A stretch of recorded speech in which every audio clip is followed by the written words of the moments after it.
knows about the grind. Yeah, the bubble grind. Now we have a guy that could probably get in there if you... It's game day. The Edmonton Oilers hit the road once again.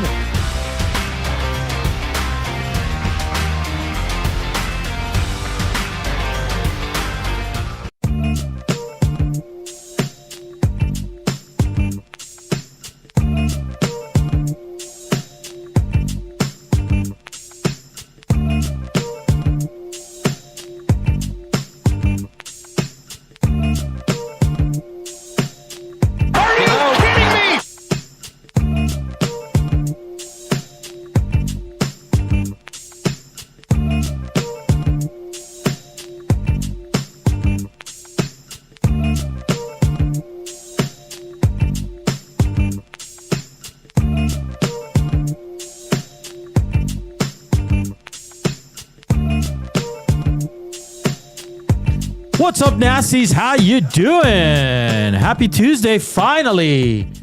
Some nice weather, Joaquin Gage. It's Joaquin Gage, Hernan, Salas, Zach Kubich with you here on EST Afternoons. Let's roll along. Looking forward to it. It's, of course, Play Alberta. It's done. Presenting sponsor for Edmonton Sports Talk. Portugal coming off a 5-0 win. Like always, hit us up on the Nasty Chat. Slam that thumbs up for us. Smash the thumbs up.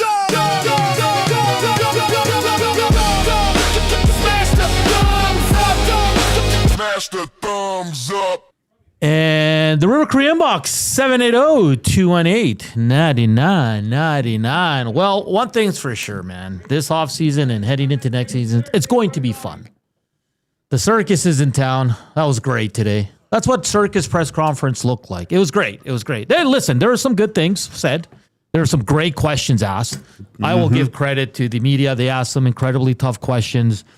All in all, we'll get to it. We'll break down some of the good, some of the bad. And look forward. I mean, this is the coaching staff. This is the guy. Either going to be all glory for the Edmonton Oilers and he'll lead them to a Stanley Cup. First Stanley Cup since 1990. Or this is going to be a disaster. There's no in between here. So, which side are you on? I mean, yes, a lot of people believe in Mike Babcock and what he's going to bring to this team. A lot of people are skeptical. A lot of people don't like it, and everybody's entitled to their opinion. And we move on.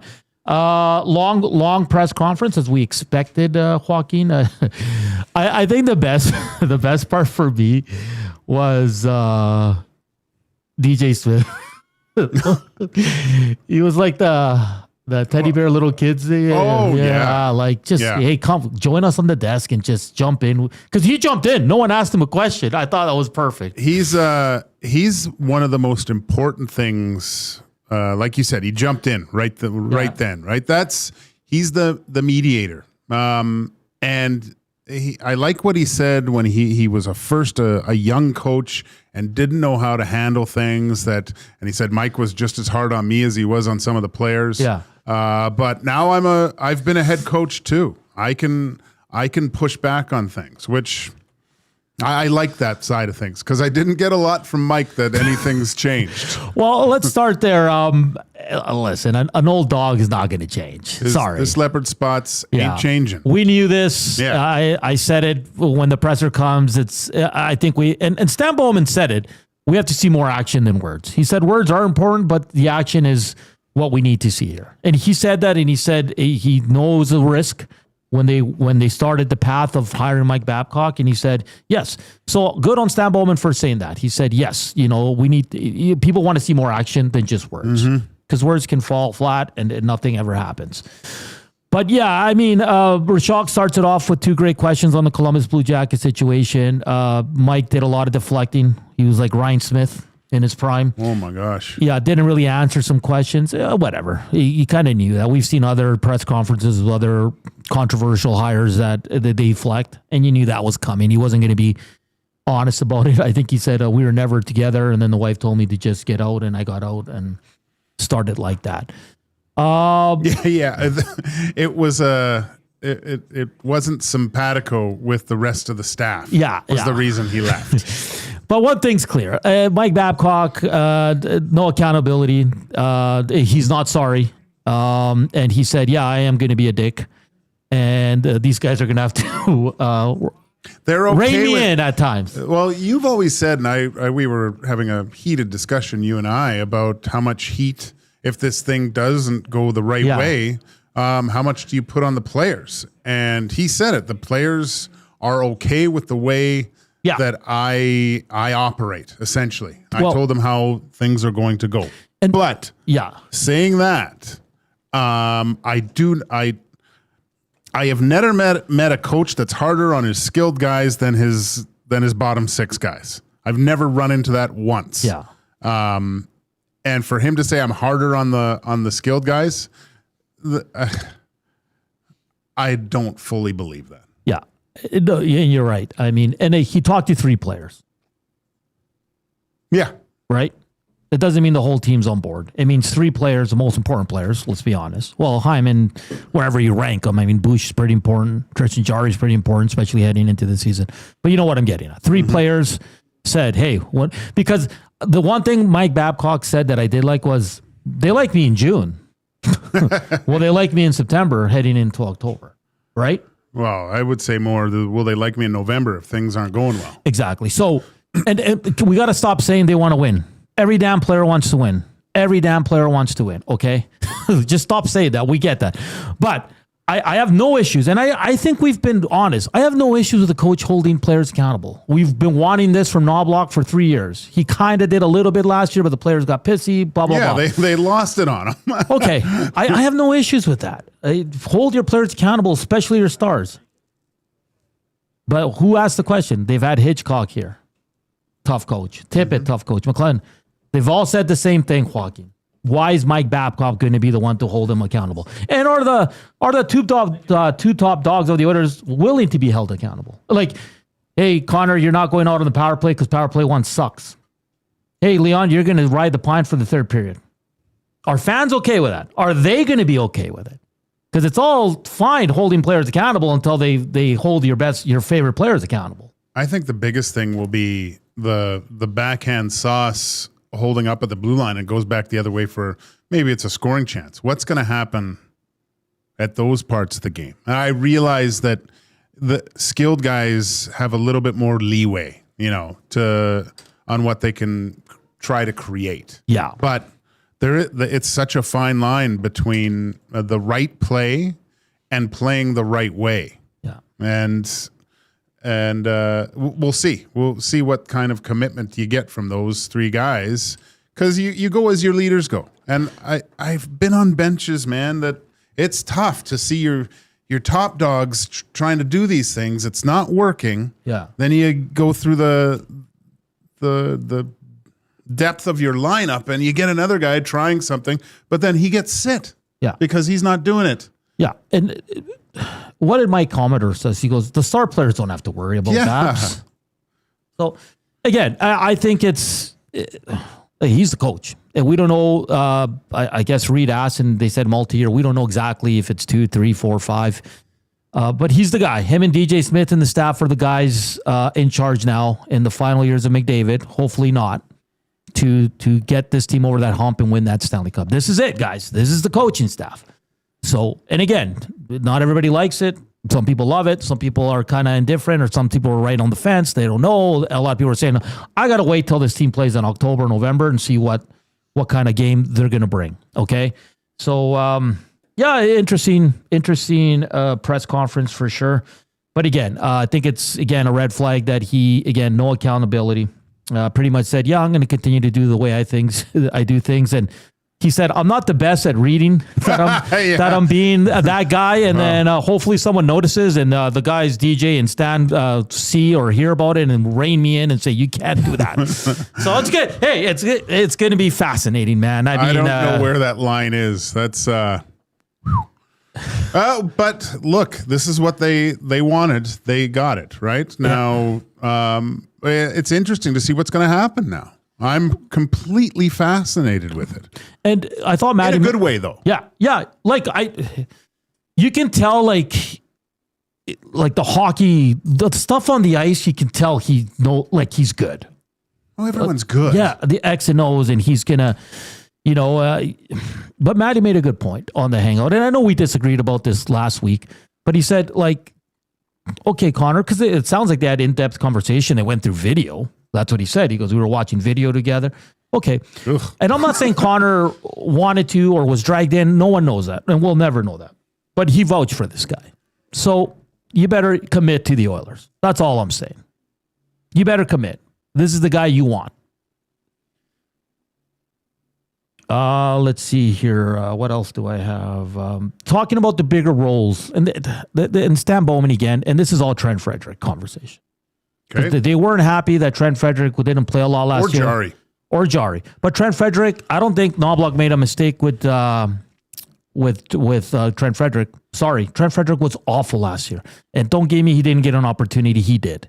He played a lot. Not a lot, but towards, December, January, he's playing 10, 9 minutes a night. But that was on him. Okay, so if you're going to force feed us Trent Frederick so Stan Bowman's stupid contract looks good, sorry. He's got to earn it. He wants to play on the third line with Dickinson, you better earn it. Or he's going to be on the fourth line and a guy that's out. Because I don't see Mike Babcock playing him because Stan Bowman wants him to play. Right? Well, he said they were on this. They're all on the same page and they must have had. What did he say? It was over a 3-hour discussion, and part of that discussion has to be on current personnel and where Stan probably sees a lot of these players and how he thinks they should be implemented. And obviously, Mike Babcock said exactly what he wanted to hear regarding these players. Yeah. So whether that is that a coach thinking I can get more out of this guy, I can make sure that he plays the way that we need him to play to be successful. That remains to be seen. Well, and he goes, and Stan alluded to it too. He goes, we were relying too much on the big boys. And we all knew that was a problem, Joaquin. Like, they didn't play a lot of the other guys when they were down or the game was tied, right? But again, Joaquin, every coach has come in here and says, I'm going to be different. Why is Mike Babcock going to be that guy that doesn't play Connor and Leon a lot? Why? Because I look at this roster right now, it's good, but it hasn't improved from last year. Now, there's time to go. I know Darnell's contract still needs to be traded away. They still got some cap room, so it's not a finished product. But right now, as we're talking on June 23rd, this team is not better. No, it's a year older. Yeah, you're gonna get what you get from Connor and Leon. But does that change? Like, I would love to, and we'll get it eventually. Probably not right away. Mike Babcock, now that he's the guy, he's probably gone home. He goes home and reviews tons of hours of tape, right? To see what and to see the skills of what he can see with this lineup. I remember Dan Cleary talking about practices and how Babcock basically has run the same practice over and over and over again, but it's high tempo, high speed. Yeah. It's demanding, and I think that's a good thing. You heard Connor going, our practices a little bit stale, so that will be different. So what's with the other coaches? So McFarland is still with the... I think so, yes. So, and he has prior relationships with Babcock? That's what I saw, yeah. Okay, so, and Aubrey, obviously the goaltending coach? Still here, yeah. DJ Smith. DJ Smith, I mean... How long before DJ Smith's the head coach? Well, that's. I mean, if anything that comes out of this is, I like the fact that if something does go wrong, yeah, right, that you have a guy there that can. It's plug and play. He'll have relationships built in with the guys. He has a lot of head coaching experience in Canadian markets. I've always liked what DJ Smith has had to say, and by all accounts, from friends of mine who have actually played with him and have close relationships, he's an awesome individual. Yeah. So I guess the good that we're taking is we have no issues with him holding players accountable, especially the stars. On the flip side of that, are the stars going to be okay with that? They say they are, but like Babcock said today, they're okay with it now. Will they be okay with it once the season rolls around? That's the difference. He said he's gonna have certain roles, dedicated roles to certain players. Okay, fine. That's what we want to see. We don't want to see McDavid and Draisaitl playing 25 plus minutes a night every damn game because they need a goal. So good on them. Every coach has said the same. Can Mike Babcock actually do it? We'll see. Stan Bowman has a lot of work to do. He was asked if he was on the clock. He said, yeah, I've been on the clock since I started here. He's got to improve this team. He's got to find a way to improve this team more. So what's improving it to you? I think they need a top 6 guy. I think they need a good defenseman to play on that third pair, whether that's Stastny or someone else. And I think they need a goalie to push Jari. To me, you make good points of personnel to try to put in, but they have to defend. Yes. Oh, 100%. And I think he alluded to the conversations he had with Draisaitl, McDavid, and what he needs from them. And I think we can all assume is you guys have to defend better. There has to be a commitment. If your points are down by 20, but we're better defensively, who cares? I always get caught up in this because at the end of the year watching the finals and how I've said it, how hockey reverts back to its simplest form. And it's getting the puck in, getting it deep, forward checking, causing turnovers, because guys are so good at that point. If you give them time and space, they'll make plays. So what's the one thing that you can take away from teams on a consistent basis is time and space. And that is a lot of commitment from players. Mm-hmm. That is short shifts, all playing the same way. Can Mike Babcock, with the guys that you see on the daily faceoff, does that look like a team that you wouldn't be able to distinguish line 1 from line 4? Yeah, the team's not good enough right now. We can talk. I know people. They could play that way. They could, yes. But you're asking elite levels of raising their level of players raising their level of play to I don't know if it's sustainable for this group. Yeah, well, we'll wait and see. I mean, he met with the 3 forwards. And they all said they're all in. And it sounds like Babcock said, guys, you're not going to like me. Probably not. Do you know what I mean? I'm going to be hard. Mm-hmm. And it starts with you 3. So it is what it is now. This is the group going forward. I do have some breaking news. Thanks for Benny to send it to me. Simon Nemec, the young, good defenseman from the Devils, being traded to the Calgary Flames. Whoa. Yes. Wow. Still no return on that. 83 runner just said Calgary's not going to be worse next year.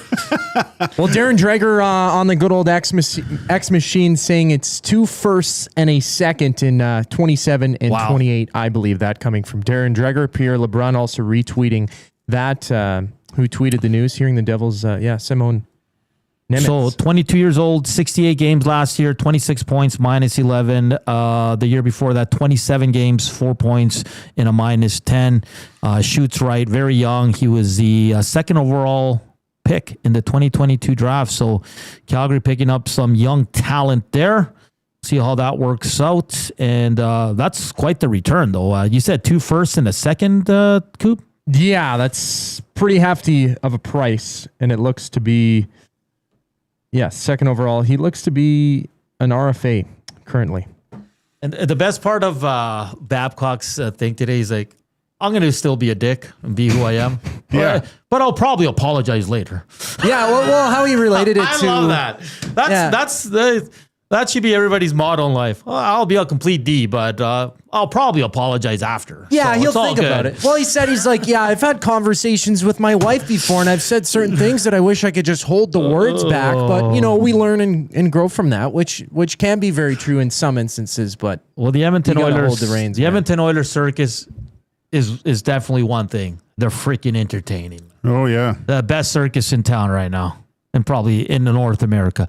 So here it is, the full trade. To Calgary, Simon Nemec and Maxim Slipakov. The good Russian forward that was with the Islanders, got traded last year to the Devils late in the season. Okay. The Devils get Etienne Morin, a defenseman, a 2026 second-round pick, a 2027 first-rounder, and a 2028 first-rounder. Wow. So Calgary gets a couple roster players, European guys. Slipakov he's a big body. He's good on the power play. And Nemec is a guy that I know a lot of teams would definitely be in on. Not good numbers, but in terms of plus minus, but you always got to take that with a grain of salt. And both first round picks Calgary traded to New Jersey are top 10 protected, Joaquin. So Nice little grab there. Things are heating up in the NHL. We're waiting on the Darnell Nurse trade. If that's going to happen before the draft or at the draft or this weekend, it's going to be great. Of course, Canada in action tomorrow, 1 o'clock against Switzerland. We'll have a watch along. Joaquin, are you down with that? I like those. Yeah, those are fun. Are you going to the game? Will you be in the Ville, in the Grandville? Let us know if you're going to be there. And then if you can, text us pictures to the River Cree inbox, 780-218-9999. If you're on the Ville, would love to see some pictures from our Nasties that are down there. It's going to be great. I can't wait for that game tomorrow. He means in Vancouver, if anyone's wondering what Hernan's talking about. Is it street or avenue? Avenue? Just move on. Okay. Is it avenue, though? I'm just going to leave it there. Well, I don't know. The silence speaks for itself it's just sometimes. street. Granville Street. Yeah. Okay. Yeah. Okay. Go down the street, and then there's a main street, too. Yeah. Go to the Grand Street. Burrard Street, right? Or is that Avenue? Yeah. No, that's Street. Burrard Street. Yeah. I want to go to Kitsilano. Yeah, we should go to 4th Ave, Gager. You know? Should. Yeah. Yeah. Right off what's, Kits. What's on 4th Ave? Don't worry about Everything. it. Everybody knows 4th Ave, yeah. Yeah. I remember back, they had Greek Day back when I was a kid. Oh. It was between like Trafalgar and Balsam, I think. They blocked off like 3 streets and just no cars, right? And just out like pigs on spits, roasting stuff, Slovakia everywhere. Greek food's so good.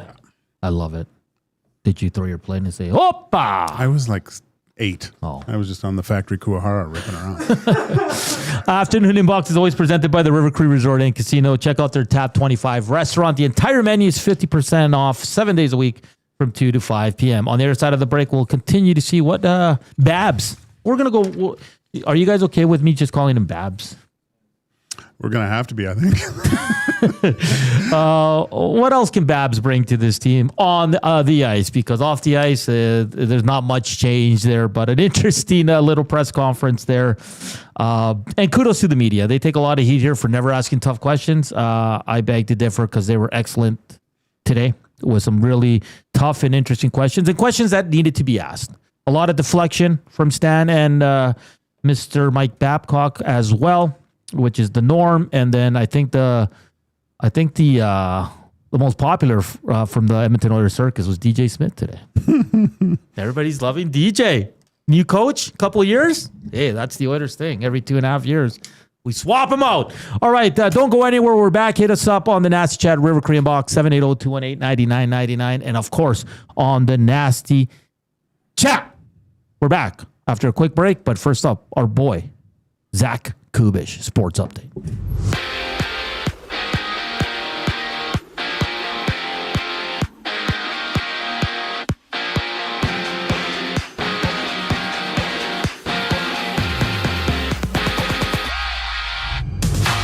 The Oilers have made it official, introducing Mike Babcock as the 19th head coach in franchise history. Former Kings interim head coach DJ Smith also joins the Oilers staff as an associate coach.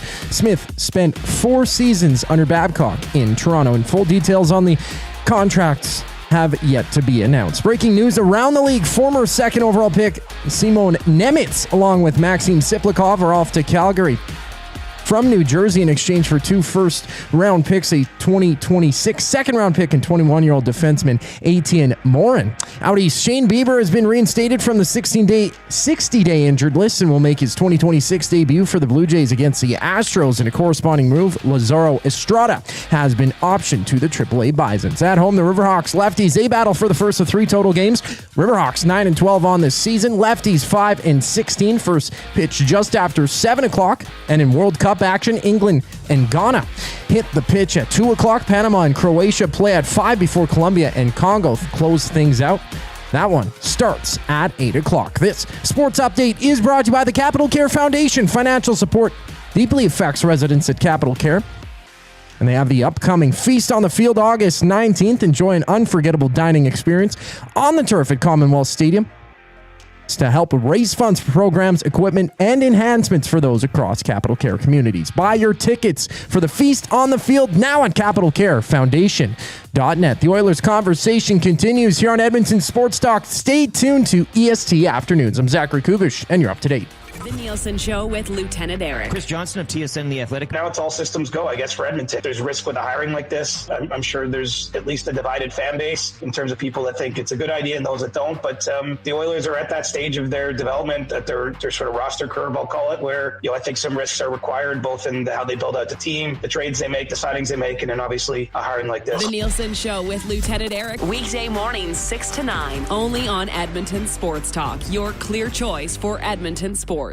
There's one game that kicks off summer. Elks football is back, and the best way to experience the home opener is being there when it happens. For every catch, every tackle, every touchdown. Hear the roar of the crowd that's been waiting for this moment. Elks, Alouettes at Play Alberta Field at Commonwealth Stadium, June 20th. Presented by James H. Brown, Alberta Injury Lawyers. Lock in your tickets for the home opener now before they're gone at goelks.com/tickets. Edmonton Elks, our city, our year. Hi, I'm Alistair Johnston with Canada Soccer. My dad's the biggest influence in my life. He was the one that passed down the passion for soccer to me. He is the biggest influence in my career. To all inspiring dads, happy Father's Day. Sentinel Storage, official storage partner of Canada Soccer. This summer, River Cree Resort and Casino welcomes reggae royalty for an evening with one of the world's most inspiring entertainers, Ziggy Marley. 9-time Grammy winner, Emmy winner, activist, storyteller, musician, legend. Ziggy Marley, The Bright Side Tour.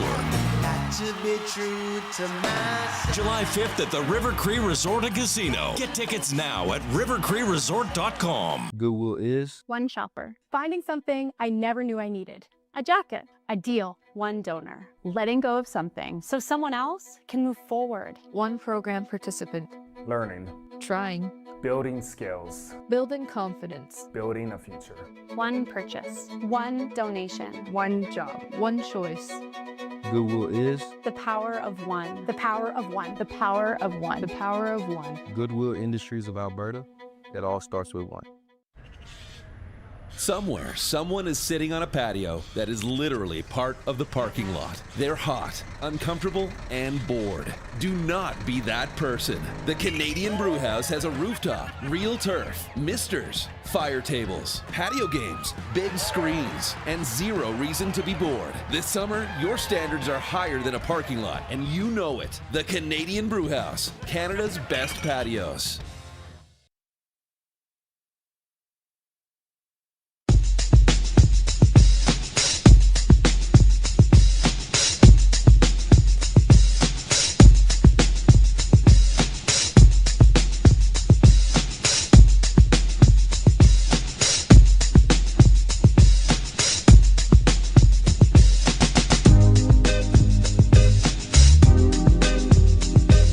We're back here on EST Afternoons. Joaquin, Gage, Hernan, Salas, Gage. Portion of this hour brought to you by the Canadian Brewhouse.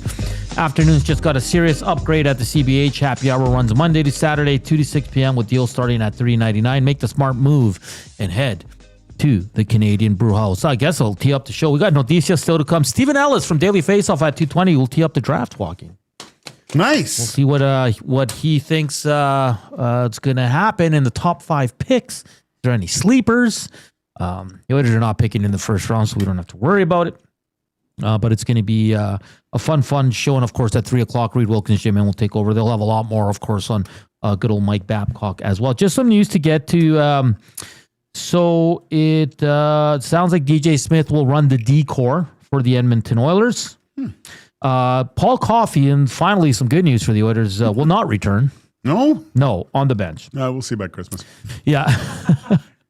And McFarland and Aubrey to stay on with the Edmonton Oilers. So you have your coaching staff right there. Okay. They might add another one, who knows? But that's coming through many reports on Twitter from people down at Rogers Place. And yeah, I guess, the fun part about this circus is Babcock talks a lot in the third person. And I think it's absolutely fantastic. He only did it once today in the presser, but if he does it once, we should. It's gonna, when he's talking to Connor, Mike Babcock thinks you need to be a little bit better on the. These guys are gonna be like, "What's going on here? You're right here." Like, just tell me. Okay, we're gonna have some fun. We always joke about the nuclear. Listen, the nuclear option is great because both guys are great together. A lot of coaches have gone to it. A lot of coaches like Knobloch went to it far too quickly. Okay, Joaquin? Mm-hmm. So you have to email Hernan@EdmontonSportsTalk.com because it's the only way I can keep track. We're going to have a nice little contest.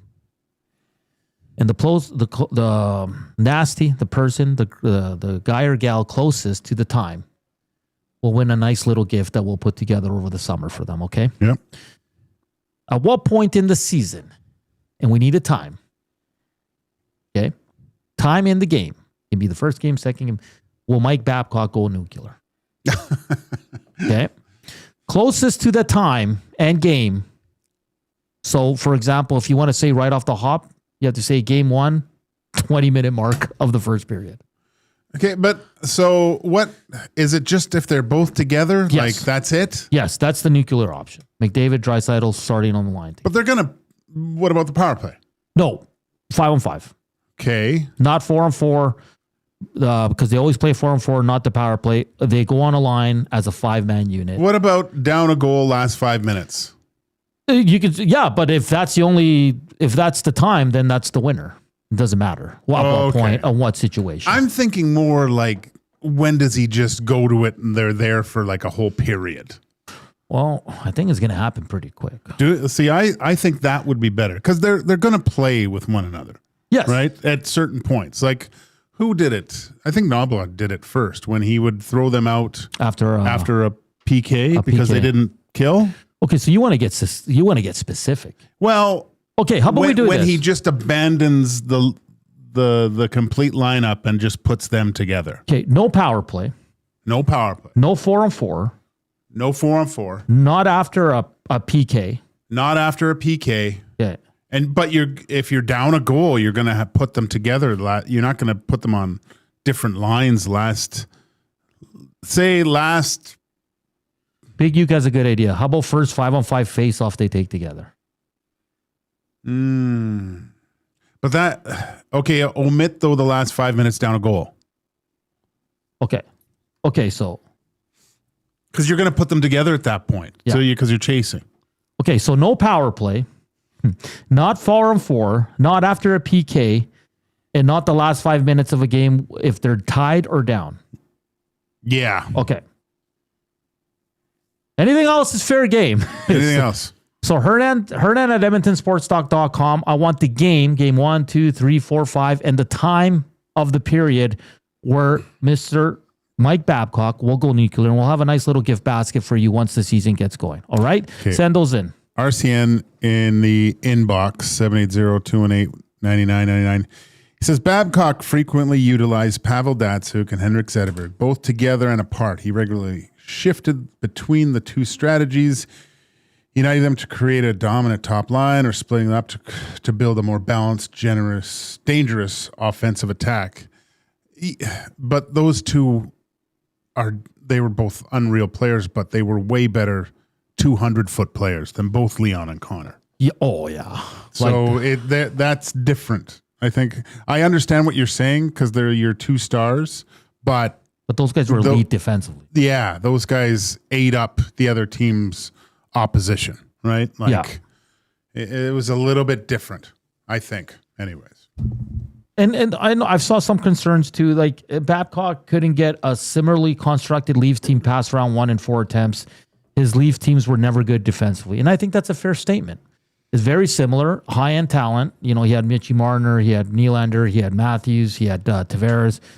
They had a OKD core, a good, they had the Morgan Rileys of the world, right? And then they always had a bottom six that at times would chip in, at times would disappear, and always goaltending an issue. So it's a very similar team. So why this time around will he change? And I think those are all valid questions. And again, it doesn't mean he's a bad coach. We're just saying he's been out of the game for a while. The last time he did coach, he had a very similar team in Toronto and didn't do much with it. So that's all we're saying. I think it's up for debate. So Hernan at EdmontonSportsTalk.com. At what point does Mike Babcock go nuclear in the season? Send in the time, the period, and the game, and then we'll put everybody into a nice little spreadsheet, and the closest will win. And again, there is rules to this. Can't be on the power play, not 4-on-4, not after a PK. Now, Knobloch did that. I don't know if Babcock will. Yeah, no, that's fair. I could see him doing that, though, right? Yeah. Because you see coaches do that. They put out, after a PK, they'll put their big dogs out.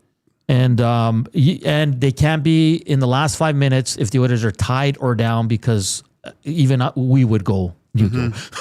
So, already got a bunch in here into the inbox.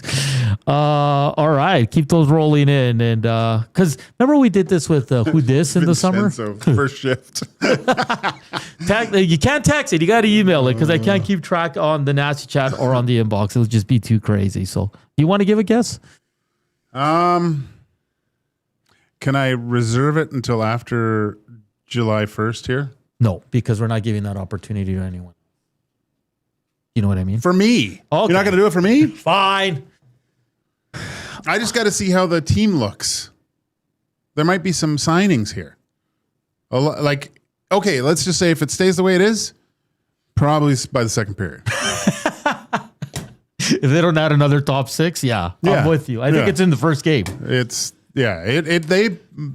a good chance that they all start together. Yeah. They were just all together, and they want to win.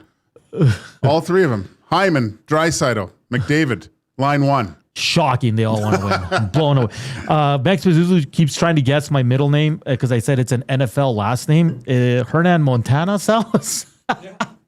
Okay, I'll give you more hints. Another fun game. It's the summer. Babcock's the coach. Who cares, right?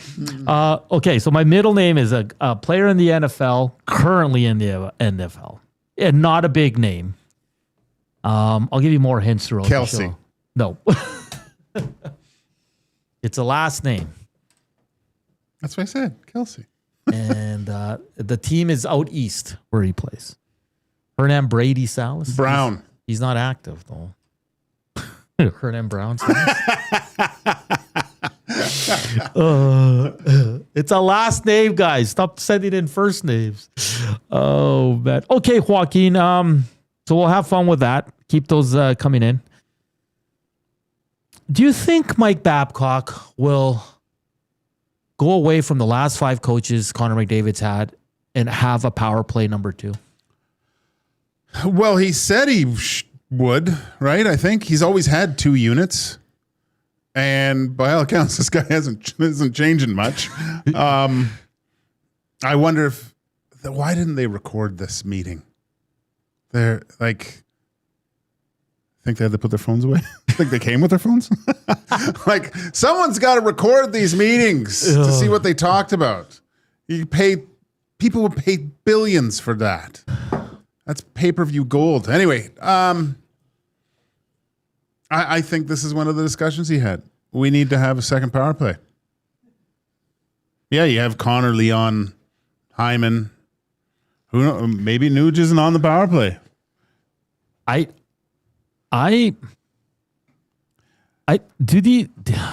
was going to save this for hire it or fire it. Mm-hmm. Trev's going to be mad at me, but I don't care.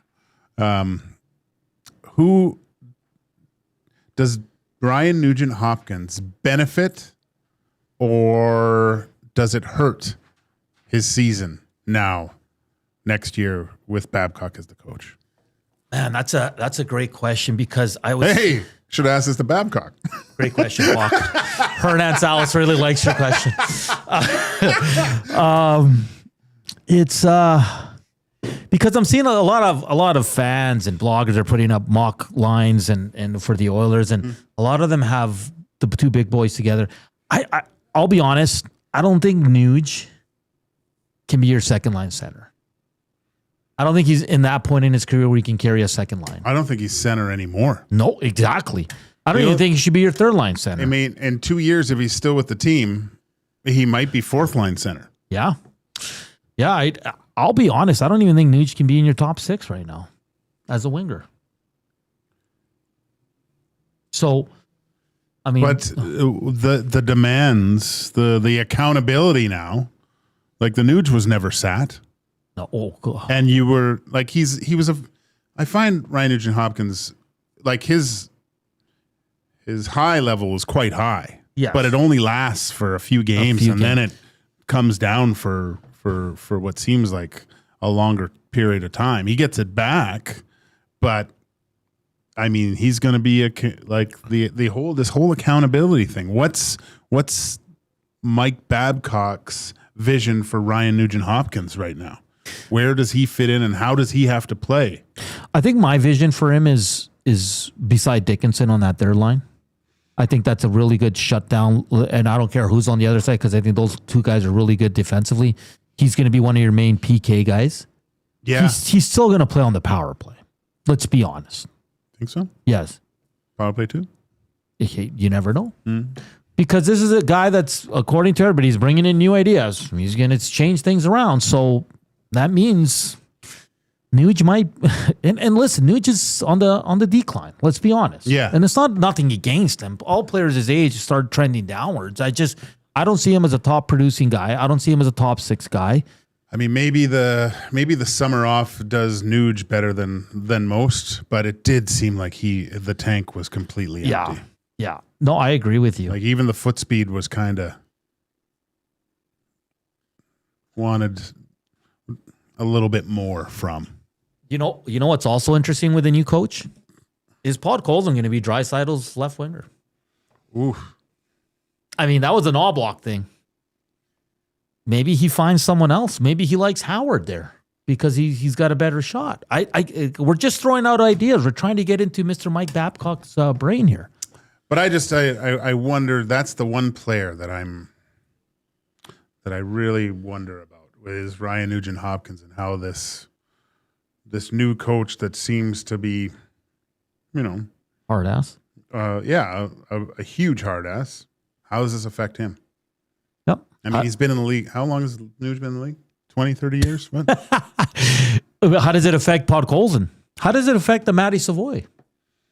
Like, this is a new guy coming in with his own ideas. Remember, Mike Babcock doesn't answer to anyone, man. He might run a whole different ship here, man. Nuge might switch to D. To be with DJ. Yeah, it's gonna be interesting, man, because Pods is we both like Podkolzin. I think everybody in Edmonton likes Podkolzin. He's great. Yes, he was the shining light of what this management group has done over the past 3 years. What if Babs likes him with Dickinson on the third line? I like him with Dickinson on the third line. Yeah, but then where do you put Nuge? Right on the other side. Yeah. Again, a different guy, a coach we haven't had here. We don't know how he's going to run this team. And like Gage said, we got to wait because there's a lot of stuff still to come in this week. Yeah, like this whole nurse thing looming. Like I thought I saw something. It will be done within the next 8 days. It's kind of weird to say 8. When you hear of anything, it'll be done in 8 days. 8 days. Why don't you just say a week, bro? The names for my middle name, Hernan Bigsby Salas. Hernan Chubb Salas. Hernan Hubbard Salas. Hernan Hertz Salas. Hernan Tagovailoa Salas. Hernan Amos Salas. Those are some good guesses, but no one's close yet. You're going to be pissed when you find out. Nuge, Dickey, Podkolzin from Parker. I mean, I wouldn't hate that line. You got some physicality, you got some size, and you got 3 guys that are excellent defensively. I mean, all coaches blend it up. Yeah. But when push comes to shove, like you look at the final groupings at the end of the year, yeah, and into the playoffs, there's not a lot of movement. No. Unless there's injuries. Right? Yeah. Hernan Love Salas. That's a good one.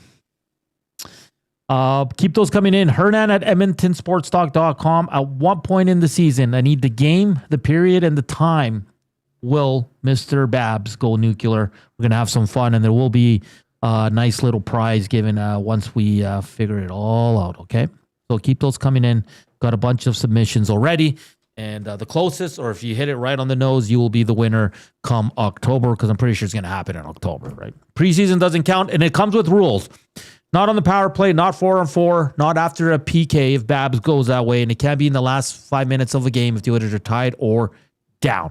Coming up next, we'll continue to talk Oilers, go around the NHL. We'll do some notices as well. We got England, Ghana coming up at 2 o'clock. Canada tomorrow, It's going to be great. Let's go, everybody. Red. Wear a scarf if you have to. Whatever. And we're going to have a watch along with Joaquin, Zach, and myself tomorrow. So please don't go anywhere and keep trying to guess my middle name. It is a football player in the NFL. He's current and he's out east. I know that's not a lot of help, but a lot of good options out there. We're back with more here on EST Afternoons.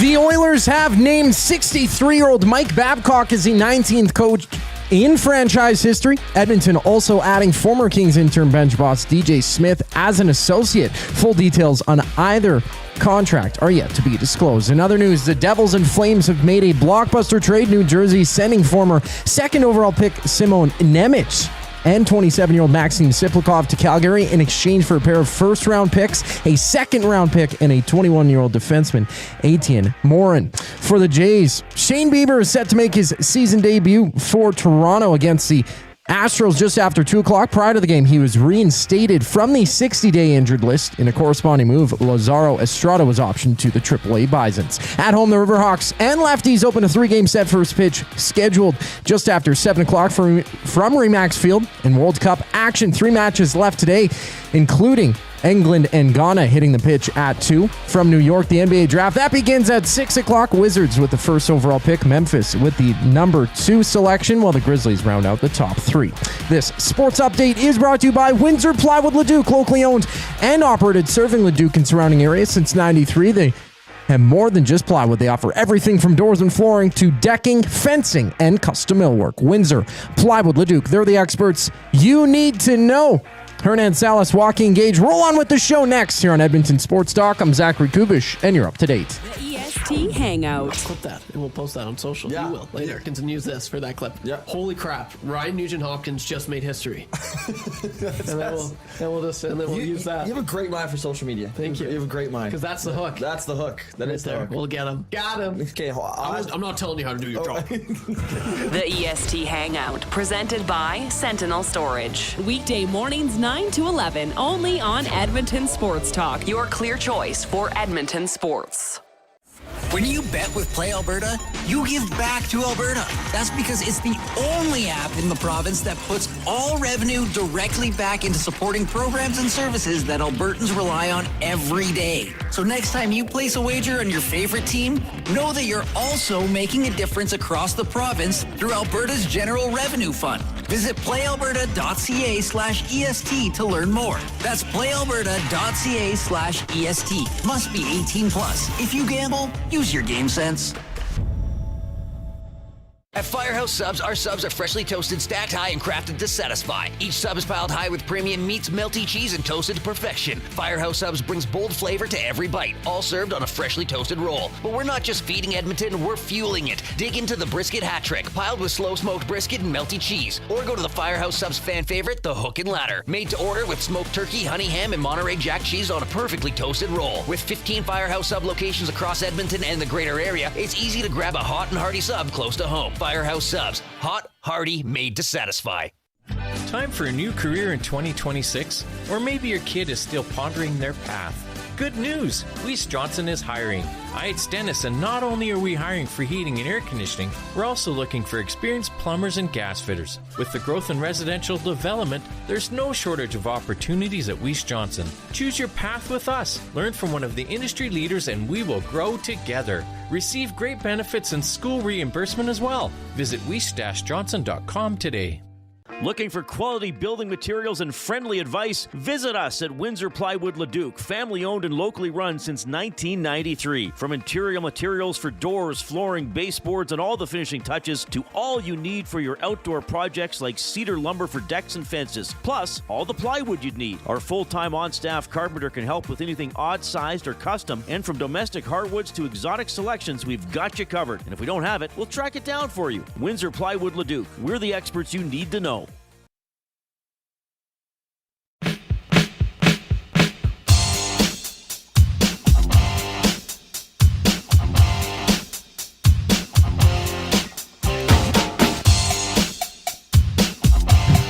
What's up, Nasties? Having some fun on a nice day here in the city of Edmonton. Joaquin, Gage, Hernan, Salas, EST Afternoons. Our guy, producer extraordinaire, Zach Kubish in the house as well, coming to you live from the William Huff Studios. Like always, hit us up on the River Cree inbox, and it's presented by the River Cree Resort and Casino. Check out their happy hour, 525 drinks, available Sunday to Thursday from 9 a.m. to 7 p.m. And let's get to a little noticias here for the good old Edmonton Elks. It doesn't start on game day. It starts before kickoff. Get your single game tickets today and be there for every hit, catch, and touchdown. Lock in your seats now at goelks.com/tickets. Elks in action on Thursday, 6:30 from Winnipeg. So lots of sports still to come. Of course, the big game is tomorrow, Canada, Switzerland, 1 o'clock down in Vancouver. If you're going to be on the Ville, maybe snap some videos or pictures, Joaquin. Send them into our inbox so we can see. Joaquin? I'm not responding until you stop doing that. No one knows what you're talking about. Granville. There we go. Yeah, Granville Street or Avenue, whichever it is. I don't know. What are you doing? Hernan Waddle Salas. Hernan Scadaboo Salas. Hernan Ramstein Salas. Hernan Krosky Merritt Salas. A lot of good names. Everybody's trying to figure out my middle name. I'm trying to find someone who actually refers to this as Ville. The Ville or the Grand? No one. I like the Grand better than the Ville, but that's just me. No, but no one says that. Nobody talks like that. Granville Street. Okay. Okay. I'm just getting it done for you. Great breakfast spot on Granville. It's a Mexican restaurant, but it only serves breakfast, Joaquin. Oh, it's to die for. England and Ghana about to start here in about 8 minutes' time as well. There's a pedestrian zone on Granville. Jasmine says businesses are shutting down tomorrow for the game. Granville is going to be absolutely wild. The march is going to be something else. But so question, if there's a pub on Granville, wouldn't you want to be open for that?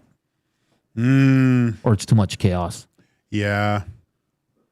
I'd want to be open. I would too. Yeah. How much money are you going to make? Hernan Butte Salas. What do you think of Babcock? Do you like it? Are you on the fence? Are you kind of like, I'm going to wait and see until November and see how this team looks? Or do you hate it? What side are you on? What we gathered from it, no accountability. He's going to continue to be Mike Babcock, and you have to deal with it. Tough it. But that's what we just said. That's what people want. Right? That's what people want. He said he's going to hold the stars accountable. Will he? We'll wait and see on that. Are the players going to be okay with being held accountable? And when I say players, I mean McDavid, Hyman, Bush, Draisaitl. We'll wait and see on that. Well, love is hard, right? You got to be. Love is hard. True. That's Yeah. what he said, man. Love is hard. Like at points to begin the press conference, I started feeling like some of the questions weren't really answered, and then now there's more questions than there was answers overall. At the end of the day. He deflected the tough questions. He kept saying that the guys want to win, which is automatic, of course. Like Joaquin said, he goes, every guy in the NHL wants to win. He's going to get more players involved. That's a good thing. That's what we wanted to see here. He's going to hold players accountable. I don't think anyone's ever had an issue with a coach holding them accountable. It's all the other stuff that comes, the baggage that comes with him that you're a little bit worried. And I'm sorry, but he doubled down today saying that's not going to be me. And hopefully these guys can rein me in. Sometimes I'll apologize if I realize what I'm doing is wrong. But he said it's tough love, man. That's what he said. Yeah, it's difficult to hear So don't complain after is all we're saying. Right. Well, like DJ Smith saying he's had this experience and now he could step in and hold him back. It's kind of just really? I'll tell you this. He did realize no one's holding Babs. Babs. No, he's right. He's back. at the helm, man. Yeah, no one's holding him back. He's the boss. Yeah, and not even Stan Bowman's holding him back. Difficult thing. Yeah, he's going to do what he's always done, and hopefully it works for this team, and he can take him to the glory days. Because as much as people say, "Oh, Hernan, you don't want to," I want the Oilers to have success. I do. I want their fans to be happy. I want to see Connor win a Stanley Cup in this city. I do. I'm not a fan of the hiring, but that's okay. That's okay. A lot of people don't like it, but it is what it is.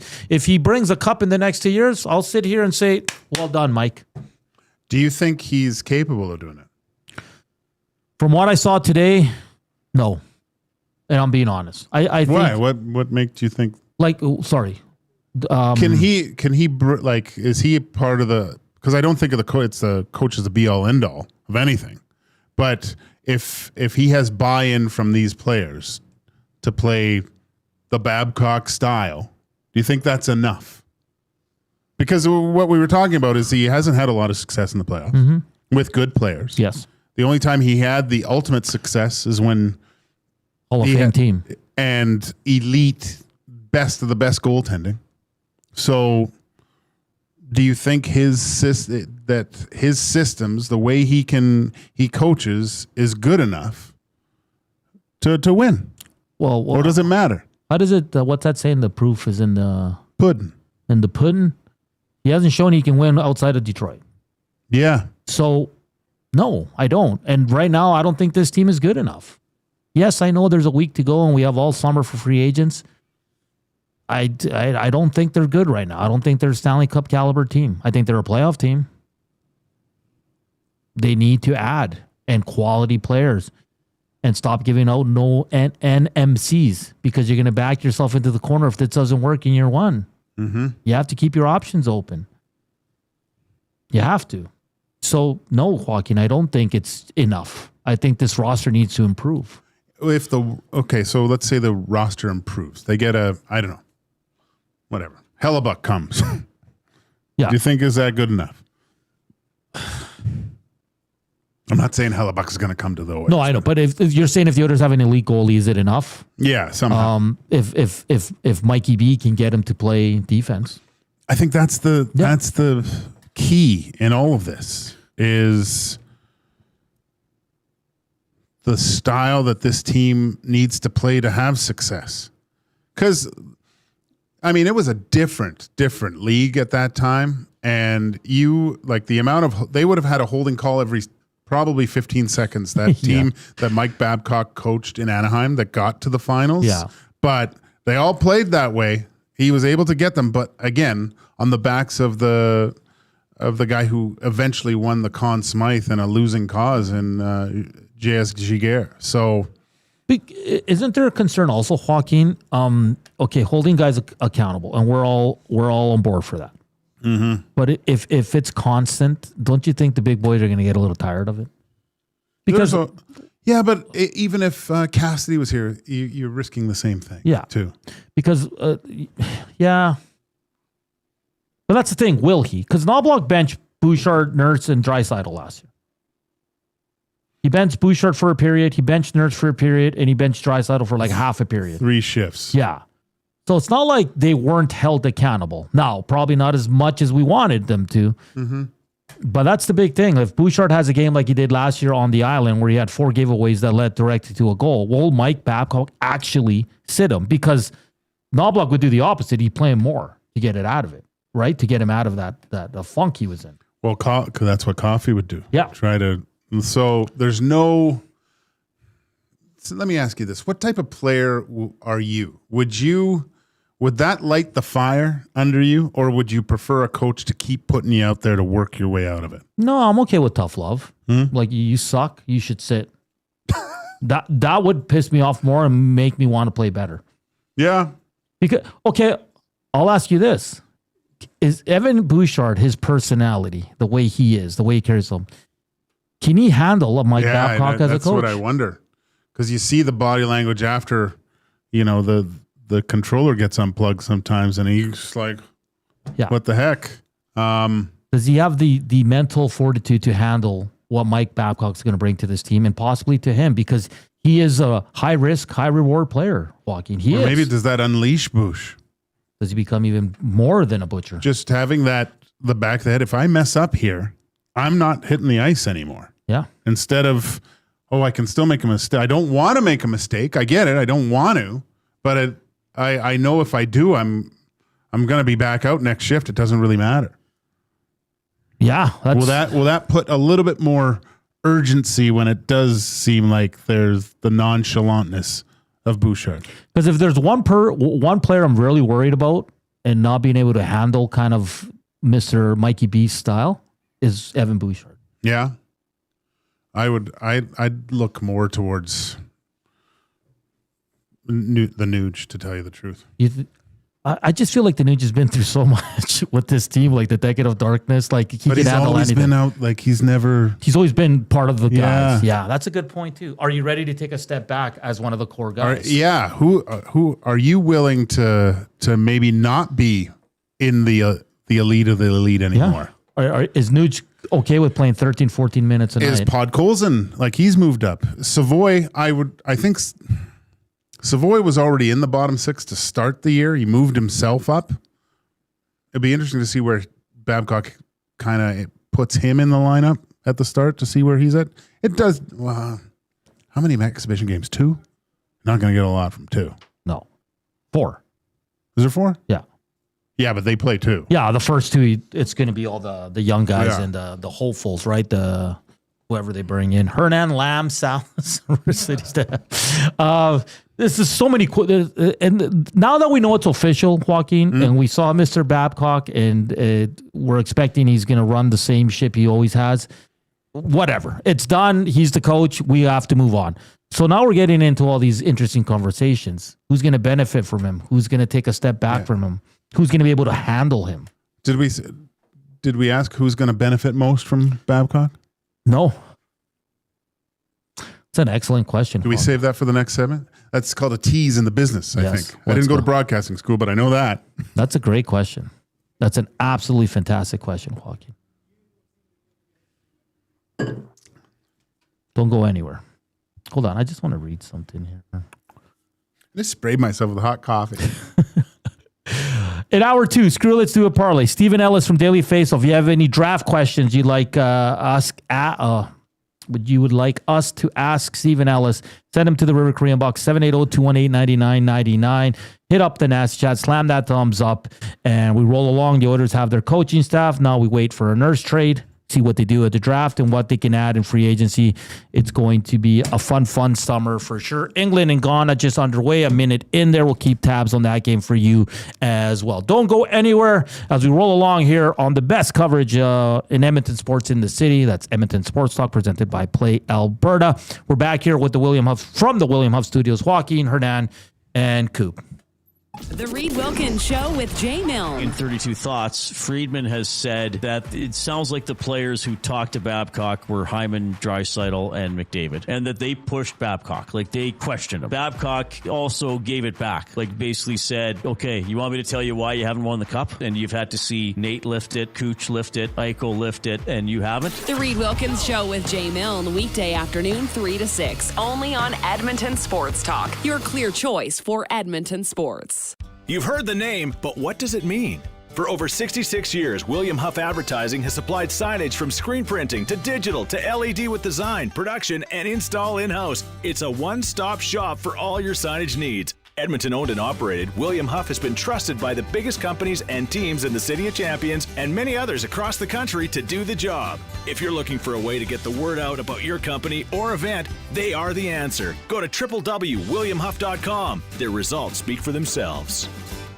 This summer, River Cree Resort and Casino welcomes reggae royalty for an evening with one of the world's most inspiring entertainers, Ziggy Marley. 9-time Grammy winner, Emmy winner, activist, storyteller, musician, legend. Ziggy Marley, The Bright Side Tour.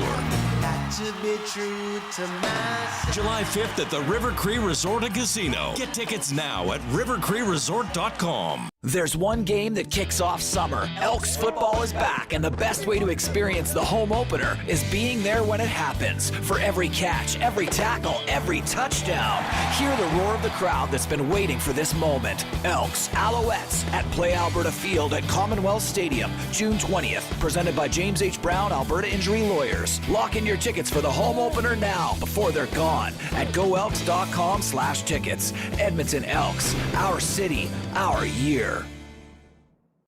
Looking for a delicious meal without the hassle? Head to Pasta Pantry in Sherwood Park, your home of the game day meal. From handcrafted fresh pasta with rich homemade sauces to ready-to-heat family meals, Pasta Pantry brings authentic Italian flavor straight to your table.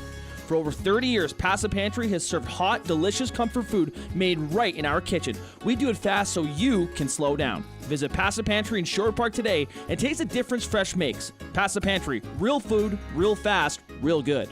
The Canadian Brewhouse has a happy hour for any scenario.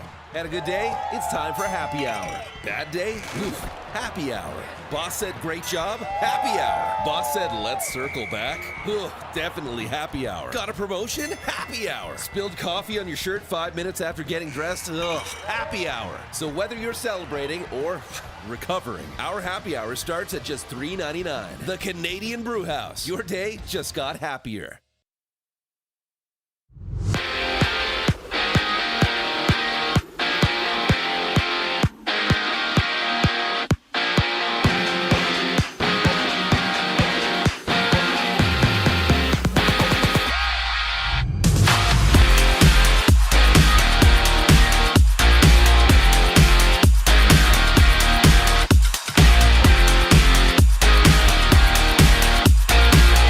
Mike Babcock has been named as the 19th head coach in Edmonton Oilers history. With the move, the Oilers have also added former Kings interim bench boss DJ Smith as an associate. Full details on either contract are yet to be disclosed. Elsewhere, the Devils Flames, they've made a blockbuster trade. New Jersey's Simon Nemitz and Maxim Siplikov off to Calgary in exchange for a pair of first-round picks, 1 second-round pick, and defenseman Etienne Morin. For the Jays, Shane Bieber has been moved off the 60-day injured list, set to make his debut momentarily against the Astros.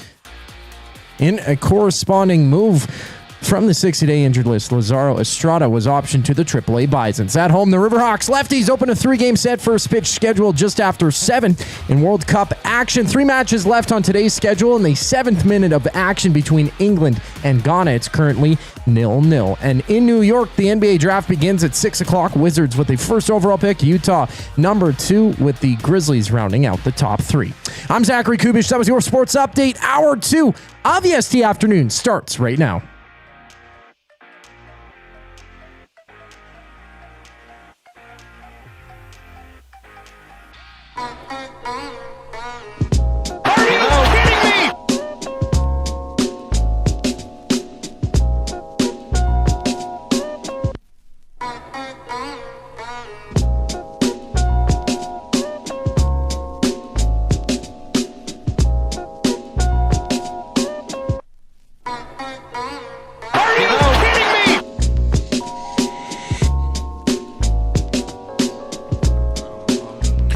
We're back here, hour 2 EST Afternoons. Nothing better than coming back to a little Tribe Called Quest. Another one, Hernan Smith and Jigba Salas. Oh, should I give him another hint? Sure. Quarterback. Oh, my God. Player is a quarterback. Audis. Quarterback. All right. Stephen Ellis coming up in about 12 minutes' time. We're going to talk about the NHL draft that goes. The NBA draft today. Giannis to the Heat. Did you see that last night? Yeah, well, I didn't see it. I read it this morning. Yeah. How about the Heat check time? Getting Giannis, the Greek freak. Really? So it's Giannis and Bobby Portis to the Heat in exchange for Tyler Hero, Kel Elware, Jamie Jaquez Jr., Kasparis Yakushonis, and 3 first-round picks. I probably butchered all those names. I like Tyler Hero. He's a good, hell of a player. But good for Miami, man. They ain't messing around. I really thought it was going to be Boston, but no. Games later today in the World Cup, Panama, Croatia, and then the late game's going to be a good one. Colombia and Congo battle it out. Also, some quick news. Elliot Friedman also said at the NHL Board of Governors, Commissioner Gary Bettman informed the board they will be opening a process to investigate Houston or Austin, Texas for an expansion franchise. They really need another one out there? No. This text comes in. I don't want to say the name, but just someone who's gone through emotional abuse and has PTSD from an abuser. I can't support the team anymore until Babs is gone, which sucks, fair, man. But that's fair, man. A lot of people just want the Oilers to do well and will accept anyone. So, and I mean, if for people that have gone through something like that, that's awful. But yeah, if that's what you need to do, please, you can do that. Because really, does that press conference give you anything? If you were skeptical of Mikey B, that conference didn't change. Yeah, anything. if your fandom hinged on that availability, I can completely understand. And listen, as fans, you're the biggest voice, man. You can make a difference, but we all know come game one, it's going to be sold out. And we're all going to be watching. We're all going to be drinking $35 beers. Well, it's tough to make billionaires change things, right? They're making money regardless. I mean, morals can be thrown out the window if you're winning. Like Bowman was asked today. That's a whole other conversation of billionaires. Bowman was asked. I should do. Bowman was asked, like, do you guys even care? And he goes, well, of course we. Well, like, what is he going to say? No, we don't. But they don't. No. They don't. The NHL doesn't care. How many people are in the NHL that shouldn't be in there? But again, we move forward. It's done. There's nothing we can do about it. Fans that pay money, a lot of money for tickets, you can make some noise. You can take a stand. But that's up to you. It's way different across the pond for football teams. Yeah. If they don't like something, they stop buying tickets. Yeah, exactly. Like they force change big time. I don't buy it. They're too expensive for Hernan. And I'm pretty sure Hernan won't get a media accreditation this year. I think mine's revoked as well. Yeah, I think we're both going to be revoked. Yeah, so I'll be watching on TV. We'll be at the brew house. Oh man, we'll be with Tony at BP's. Yeah. Oh yeah. BP's with Tony and the brew house. So we'll see. I mean, to each their own. If you like it, you like it. If you don't, you don't. I think my wife was going to the brew house for lunch. Really? Little staff brew house. Oh, look at that! Look at that! Yeah. Pay for it, eh? Patty, Southside Brew House. Send her some shots. The Ellerslie Brew House is that was used to be my old stop. Was it? Because I used to live around there. Yeah, right? So I grew up in the South Side. So local and Canadian Brew House Southside, it was like I used to go there so much. Patty, send 10 shots to Megan Gage. I do like the local Southside. It's awesome. It's one of the best spots, I think. It's right by Joey's. In South Common? South Common? Yeah, it's a really good spot. Especially in the summer, they have a huge patio. I love it there. I don't go as much now because I don't live in the South Side anymore, but a big fan of local. Sweet. The hell were we talking about? Power of fans. Yeah. Hernan Dart Salas. I like that one. That would be great if it was. You should actually change your name to that. Hernan Dalton Salas. Jamie from Beaumont, Hernan Willis Salas. I wish my middle name was Willis. Because then I could say, what you talking about, Willis? What you talking about, Willis? Hernan Antetokounmpo Salas. Man, I can't say that name. Hernan Mariota Salas from Jasmine. I actually wouldn't mind that one. Hey, what's your middle name? Mariota. Mariota. Mariota, nice. Right? Mariota. Sure. Marcus Mariota. Yeah. JFNB says, I canceled my seats. Wow. Okay. There you go. Hernan Rudolph Salas? No. Scott from Wainwright. DJ Smith will benefit the most when Babcock gets fired 40 games in. Yes. So, Hernan's going to speak in the third person a lot. So what happens if that happens? What if Connor and Leon? What? No, go ahead. We can't. This was a horrible idea. Well, you vouch for him, so suck it up, Buttercup. But does Bowman go okay? Bowman doesn't get another coach hire. Bowman's done now. If this doesn't work, the first firing is Stan Bowman. Okay. Yeah. So if it doesn't work, Bowman's gone. I think they're both gone at the same time. Are you surprised Jeff Jackson wasn't at this? No. He doesn't even live here. Well, neither does Bowman. Does Jeff Jackson know they hired? That was all green screen. What was I going to say here? Again, email Hernan at edmontonsportstalk.com. the game, the time, and the period where Mr. Mikey B will go nuclear for the Edmonton Oilers. We got about a good handful in already. We're going to have a nice prize for you, so keep those coming in. Don't be lazy. It's just Hernan at edmontonsportstalk.com, and we'll get it in. If you can't access an email, I don't know how, but if you just for that reason you can, text it in. But make sure you put your name in there because I use the app and it doesn't have all the names saved. So if you're sending it just with your number, I have no idea who you are. Okay.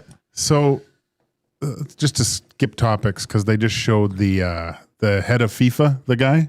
Do you realize what he wanted before the game here? He wanted what's called, I believe it's either 4 or 5, a level 5 security where they shut down the streets, police escorts for him to get to the game.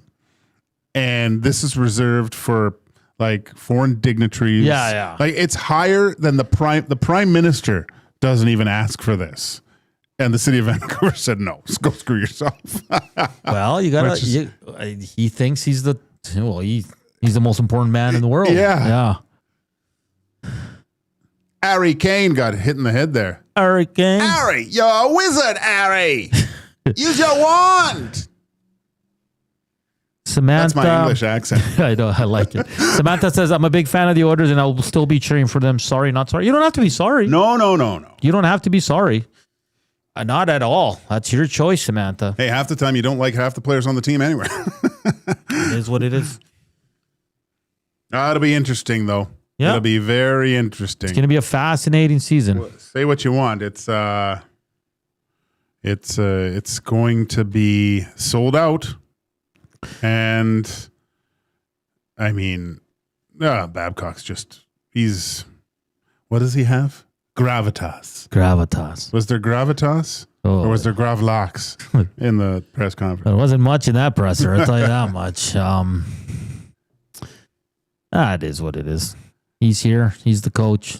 We roll along. Hi, fellas. Did you see Josh Clausen's text? No. The Giannis trade blows up 3 teams in the East. Heat, Celtics, Bucks, Knicks are headed back to the finals. Yes, baby. Let's go. How old is Giannis? Now do something about this weather. Yeah. Why is it so damn windy, Josh? No, seriously, I have a serious question. I've done research. I can't find anything. Why has Edmonton become so windy lately? Why don't you just find a way you can run? It's at your back. Well, I'm pretty sure. Well, because it'd have to come back. Well, just phone the GF. Run double one way and you can take the LRT back. Jonas cool down. Jonas is 31. Still a lot of good basketball. He's got to stay healthy. Yeah. So we'll see, man. We'll see. Hey, I'm all for the Knickerbockers getting back to the championship, man. That'd be awesome. What a parade. $2 million? Yeah. Okay, here's the one I thought about the other day. I'm blowing all my stuff, but who cares? That's okay. Who wins a championship first? The Edmonton Elks or the Edmonton Oilers? Ooh, that's an excellent question, Joaquin. I was thinking about this, but I also saw someone ask this too. I forget who it was. Sorry, I'm not giving you credit. I didn't steal it. We're both brilliant and come up with the same. Well, I have more faith in Mark Killam than I do Mikey B, so I'll say the Elks. Yeah. Me too. Well, speaking of Mark Killam. Oh. He's on the Reed Wilkins show today. Yes. Yeah. What? It's episode 4 of the Mark Killam show. The Elks head coach will be checking in, stopping by at 5 o'clock. That happens every single Tuesday right here on Edmonton Sports Talk. It's a short week for the Elks. They're in action Thursday night. We also got the Commonwealth Stadium Green and Gold kickoff show, Matawanek J. Milne on Thursday once that game gets going from Winnipeg. But that's a 6:30 start, and at 5:30 Thursday will be the Green and Gold kickoff show as well. So tons of Elks coverage this week too. Nice. Only 2 hours and a half of Reed Wilkins on Thursday. Oh, no. Yeah. I mean, they could invite him for half an hour, right? Yeah. Yeah, he's got great takes. He's got great takes. Okay, Hernan's middle name, NFL player, last name, and he plays in the... Let me double check this. AFC. Okay. AFC. I can't give you one more hint because then you'll all get it, but AFC player, and the player's last name is my middle name. Lots on Babcock. I think we've touched it all. We'll continue throughout the summer. And we didn't get to who's going to benefit more. We will after Stephen Ellis from the Daily Faceoff to tee up the NHL draft that starts on Friday. We're expecting a Darnell Nurse trade. Someone said 8 days. Is that right? Yes. So we'll see if they can get the full 9.25 cap space. That'd be ideal. They might have to eat some. I don't think it's ideal for them to get a player back at this point, but we'll wait and see what Stan Bowman has cooking. If you missed it, Paul Coffey will not return behind the bench. DJ Smith to run the defense. And what else am I missing? And no update on the Nurse trade. That's coming from the media down at Rogers Place today following Mikey B and DJ Smith's press conference as they both joined the Oilers. We still don't know the terms of the contract, though. I believe Reed asked someone, and they said it's multi-year. So 2, 4, 6. Usually it's more than one. Yeah, no, I know, but knowing the Oilers is probably 5. They don't know numbers 1 through 4. Oh, right. Yeah. So it's probably 5. All right, we're back with Stephen Ellis here on EST Afternoons. He'll tee up the draft for us. Always fun talking draft, and that's all coming up here on EST Afternoons. Joaquin, Gage, Hernan, Salas. Hit that thumbs up. Afternoon in the Box is presented by the River Cree Resort and Casino. Enjoy their prime rib special, just $21.99, 7 days a week from 11:30 a.m. to 11 p.m. Not available on show nights. We talk NHL draft on the other side of the break. Here's Scoop.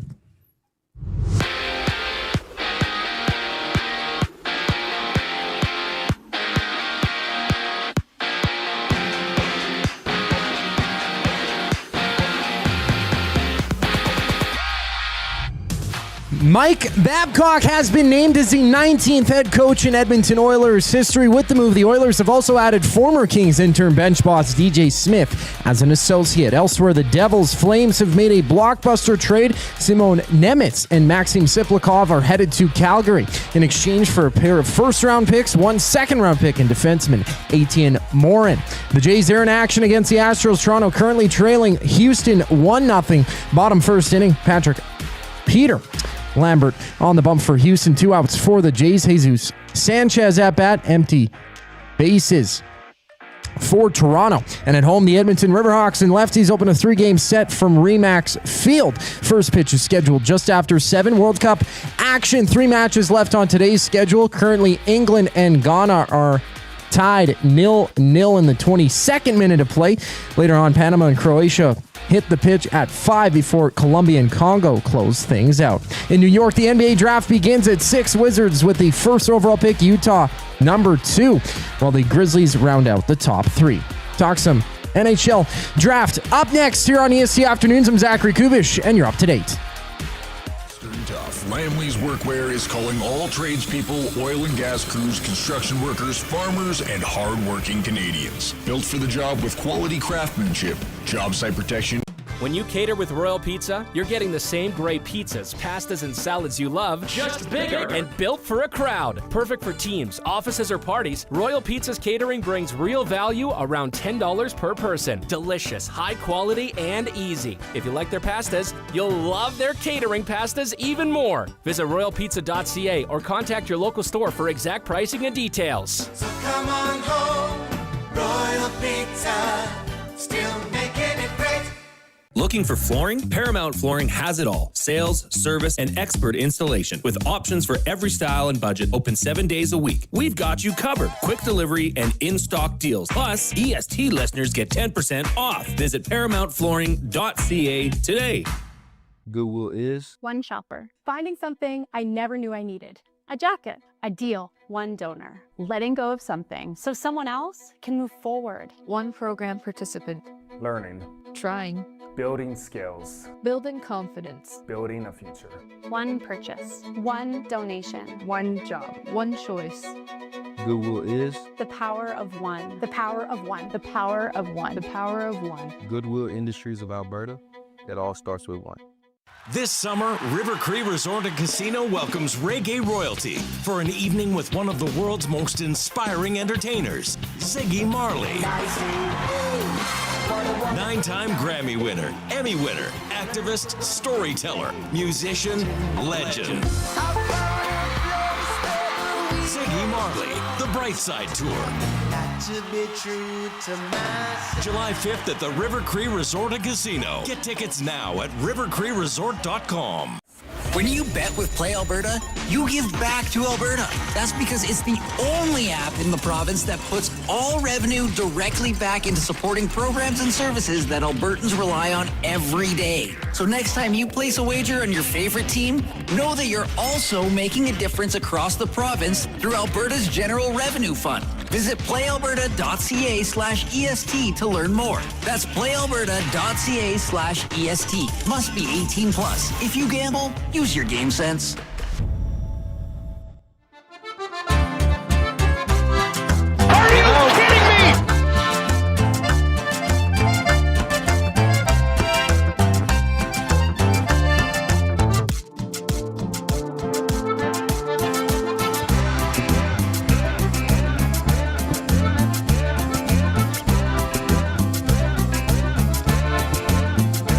We're back here on EST Afternoons on a very interesting day here in Edmonton. They've announced Mike Babcock officially as their next head coach.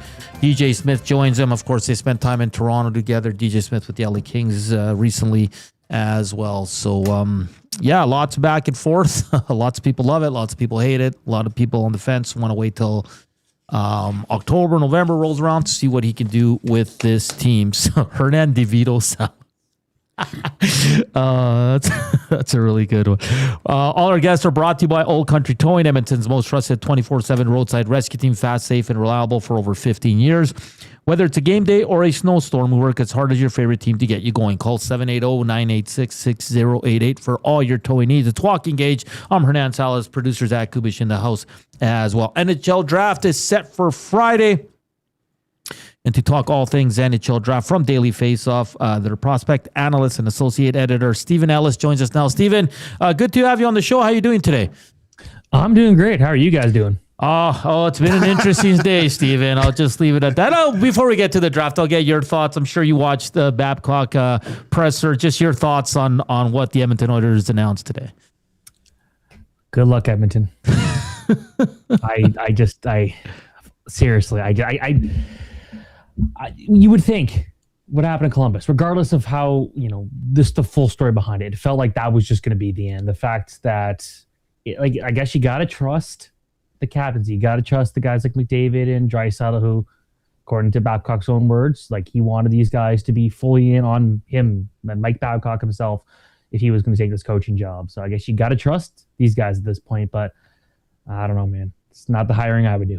No, and I don't know if you watched the presser, but there wasn't much accountability, and he pretty much said, "Yeah, I'm going to be the same, and hopefully someone will tell me I'm wrong, and maybe I'll apologize." Stephen, we brought you on to talk NHL draft. I'm looking at your latest mock draft. Of course, Toronto Maple Leafs have the number 1 pick. You have McKenna going there. Just your thoughts on. Of course, we don't know for sure, but why would Gavin McKenna be the best fit for the Leafs? He's just the most skilled, the most talented, and the smartest forward in this draft class. You watch him, you look at his hands, you look at the way he processes plays at speed, and it really feels like this is something where, this is the perfect fit for Toronto. Could they go out there and make a move, make a decision and pick Chase Reed? Chase Reed's a one heck of a defenseman. Could they go with Ivar Stenberg? Again, there's a good argument there. But with McKenna, that's the highest upside, and if you're the Toronto Maple Leafs, that's the guy you're getting. We also know selling jerseys, selling tickets, very important for the Toronto Maple Leafs. Go get the guy that's got that name value too. I think that's just another smaller part of it. But yeah, it feels like McKenna is definitely the guy they should be doing. And let's not forget, once Mitch Marner left, Austin Matthews needed a guy to kind of feed him pucks. They've got a guy who could do that if they get Gavin McKenna. I like that fit. Stephen, there's a lot of really good defensemen in this top 10. You mentioned Reed already. Could there be FOMO from teams maybe picking a forward and not going with one of these elite puck-moving defensemen? It's interesting because then you go and look at a team like the New Jersey Devils, where there were some talented players they left off the board in 2022 to pick Simone Nemec, and today that era kind of ended. Error might be actually the better word. But when you look at kind of what has happened, some teams are going to be nervous picking a defenseman early, but I think this year it's going to be very interesting. This every year there's always a storyline. Is this the year where the chaos is going to begin? And then last year we didn't really see any of it. This year, like, there's legitimately a good argument for like 4 or 5 guys going like number 2 and number 3 alone. So that's where things get really interesting. Like if you're the Vancouver Canucks, you could probably use anybody at this point. Like, you don't have a good pipeline. You need a bit of help at every position. Do you pick the coach's son? If Stenberg's available, do you pick him? He's probably the best player available. Do you pick one of the blue liners and try to build around them? That's a pretty important part of what this team needs. I think it's kind of all over the place. But there's a lot of teams that are looking for right-handed defensemen. When you got Chase Reed, Keaton Verhoff, Daxon Rudolph all in the running there, like, that's pretty interesting. So it's going to be really interesting to see kind of how things shake up. Like Chicago, if Stenberg's available, I think they take him. But then there's a good argument for, again, a right-handed defenseman or Carson Carlos, a left-handed defenseman. Like, it's just so open this year, more than usual, and I think that's what makes this year so interesting.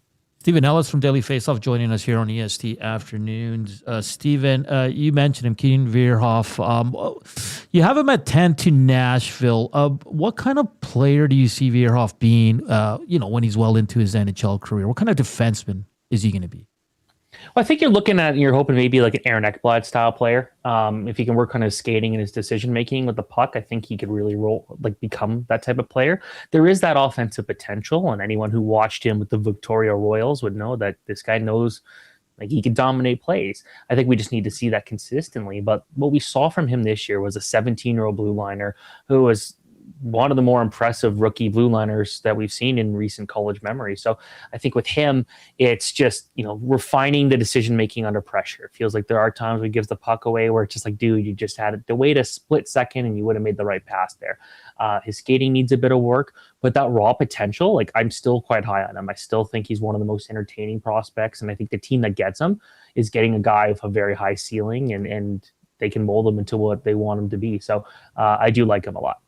Stephen, I want to give you a few names, maybe some wild cards here between Mathis Preston, Marcus Nordmark, Oliver Savantor, Ethan Belchets. Who's might be able to break into that top 10 from those 4 guys? I think the best chance by far is Belchets. I think when you look at him, this physical guy who, I think some scouts will point and say he's not physical enough. I call him the chaos conductor because when he's at his best, he can roll over guys, steamroll dudes. And talking to guys at the draft combine, many players considered him the toughest guy to go up against because he's got that 6'5" frame. Yeah, he's huge. He's the best power forward in this draft. He tries to really model his game after Rick Nash, his favorite player. He wears 61 for a reason. That's a guy I think could really be interesting. You mentioned Mathis Preston. I think with him, which is interesting, is he's got top 10 skill. But does he have top 10 consistency? No. Is he a center or a wing at the next level? That's a good question. I think there's some question marks about his ability to put up a ton of points on the board. While you look at Belchets and he's got a great shot, plays with a ton of power, that feels more like a safe bet to go in the top 10. But I've mocked him to New Jersey every single time. And every time I do that, Devils fans are like, yeah, that makes perfect sense. And some scouts are like, yep, that seems like a good fit. So that's where I'm still sticking him, number 12. How much is put on the CHL compared to some of these players that are playing in the Elite Syrian or the Finnish league and playing against grown men? Does that go into they play less games, but they're playing against obviously professional hockey players?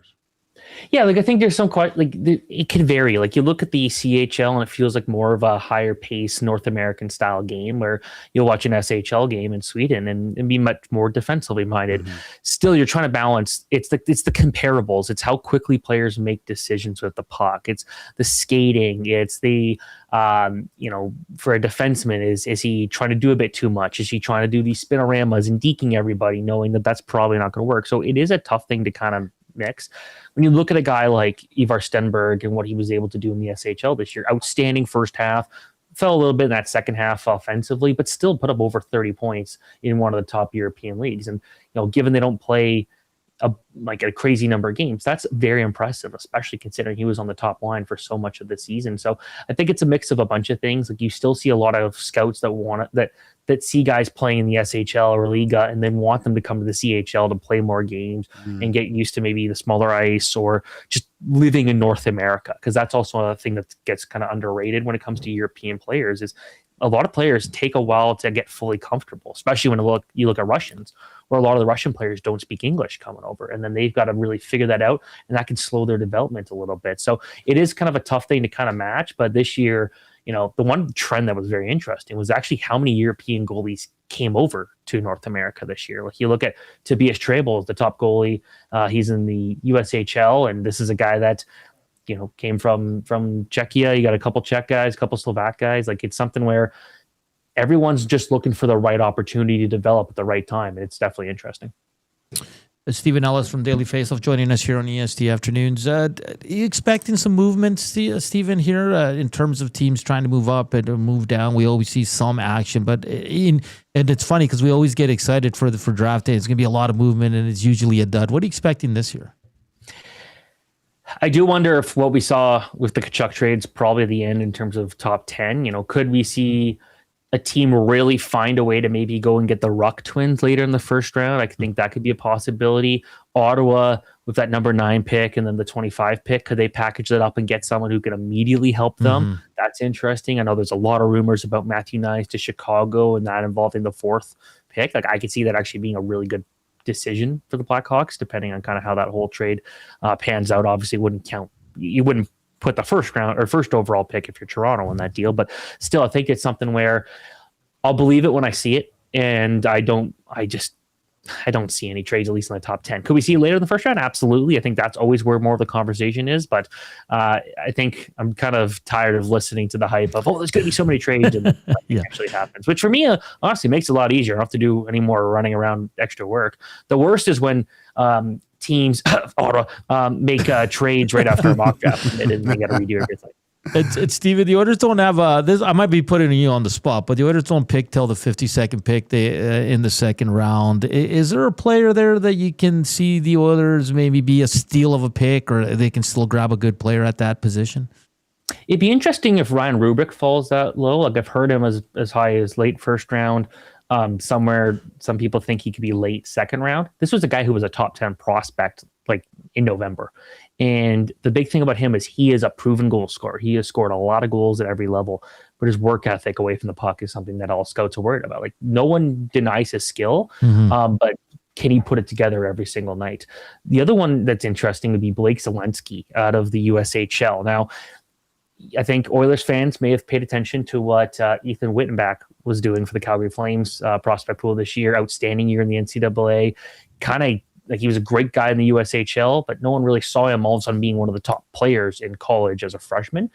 I think a lot of scouts see Zelensky as a similar player in terms of the pure skill, the processing.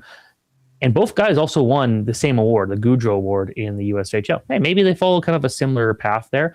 I'd also be interested to see, I will always say that you want to pick a goalie every single year. I know the Oilers have drafted some decent goalies the last couple of years, but if you're around that pick and Dmitry Borichev or Tobias Trebel are around there, I think the Oilers should take a chance on one of those guys there because they are two guys that scouts think could be number 1 goalies in the NHL one day. So why not give it a shot? That's music to your ears. So. Well, I mean, they've passed on too many. I think you should probably give the coaching or the scouting staff a call there, Stephen, and get them to do this because there's too many good ones that they've passed on over the past few years. I've got all my goalie gear here ready to go. I'm playing with a pair of games. And I don't own skates anymore, but like I'm ready to play. I think that I could be the right choice. I could fight guys. I've proven I can fight guys. I can punch guys in the face, but I can also go for goalie goals and miss by 50 feet. So I think I'm the right guy. Well, Stephen, it all gets started on Friday. All your hard work, always tracking all these players and doing your mock drafts will come to light there. Enjoy the draft, and I'm sure we'll have you on after maybe to recap it if that's cool with you.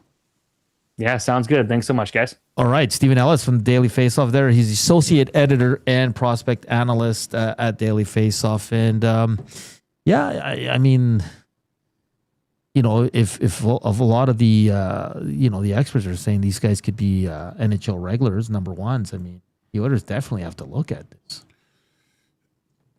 Yeah, you can't. It's the most important position. I'm sorry. You already passed on Walsh at once. Yeah. Yeah, like it's I mean, you don't know about Unger, but you gotta take a chance on some of these guys. And they drafted Dubnyk, who unfortunately he was on bad Oiler team.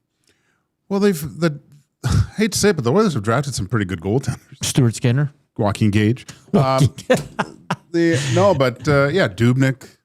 Skinner. Like they've homegrown a few of them. Yeah. And it looks like this Unger too. I don't know if they drafted him though. Did they draft him? Let me check that. Or did they pick him up? If they drafted him, who's ever drafting goalies is doing quite a good job. Let's see. No, he was just picked up. He was just picked up? Yeah. So, but what is it showing you? You don't have to have elite. No. You have to have really good in a good system. Yeah. Right?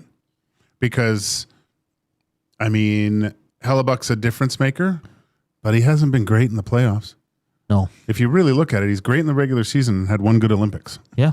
No, that's fair. And I know people like to, it's Stuart Skinner this, Stuart Skinner. Yes, he needs to improve in a lot of areas, but they went to 2 finals. They should have won one. They should have.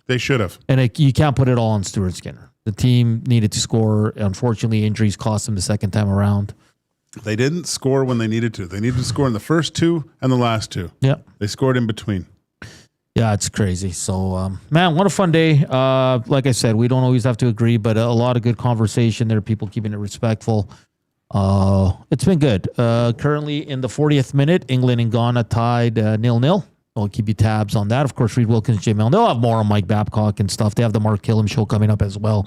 So it's a loaded show. Don't go anywhere. They'll take you right up until 6. We're back at it tomorrow, 6 to 6 a.m. Of course, the big day tomorrow is Canada, Switzerland. Canada with a draw will finish first in their group, and I think their next game in the knockout stage will be in Canada. I don't know if it's Vancouver or Toronto. I'll have to double check with Maddie on that. But it's going to be a fun game. I think this is their toughest game. 2 very good teams going toe-to-toe, so we'll see. And we'll see who replaces Kone. We'll see if Jonathan David can keep pace with Haaland and Messi and Mbappe and Ronaldo scoring today to get off the schneid as well. He scored 2, yeah. And this just in, Kyle Pitts and the Atlanta Falcons have reached an agreement on a 3-year, $54 million contract that includes $36 million fully guaranteed. It is the largest 3-year contract for a tight end in NFL history. Adam Schefter reporting that. On the other side of the break, we'll close it out with this day and all that fun stuff. And of course, the screw it, let's do it. Parlay, slam that thumbs up. Let's get to 100. All right, it's a nice day, better than we've had, and it looks like we're gonna have a couple more.